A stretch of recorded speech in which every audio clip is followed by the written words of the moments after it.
Alors, moi, je vais continuer avec vous, Nabil Saheb. Est-ce que vous pouvez peut-être nous donner ce qu'il a fait, en fait, ce qui permettait déjà de marquer sa distinction, en fait, avant même qu'il soit élu calife?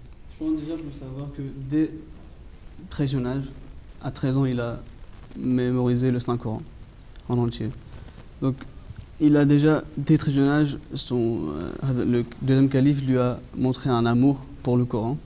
Donc il avait déjà cet amour pour le Coran qui lui a permis d'apprendre le Saint-Coran.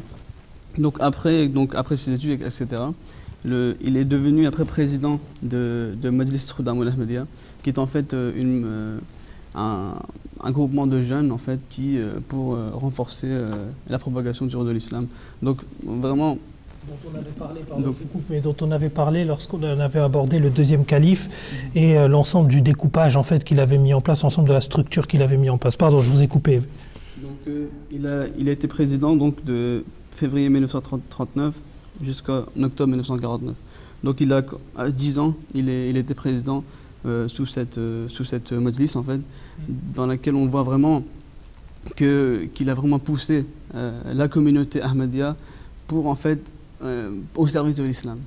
Et c'est ce qu'il a fait toute sa vie. Après, il est aussi devenu prof après de la Jamia en fait. C'était une école réservée pour les missionnaires qui après propageront le message de l'islam. Donc on voit vraiment que dès le début ou dès le commencement, il était vraiment à la tête de la propagation du message, du vrai message de l'islam.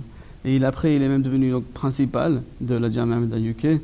Donc il a vraiment, on peut vraiment dire, formé les personnes, les missionnaires en fait, qui allaient après propager le beau message de l'islam. Alors, juste simplement pour, je pense que vous avez dit la Jamia, vous avez parlé de la Jamia UK. Je sais que vous êtes assez fier d'appartenir à la Jamia, et je crois que c'est la Jamia Jaboua du coup dont on fait mention. Pardon, vous avez peut-être quelque chose d'autre à... Après, il a été aussi nommé président de l'Anjuman Ahmadiyya du Pakistan, en fait. Oui. Et c'était en fait une organe administrative qui gérait toutes les questions relatives au Pakistan, etc.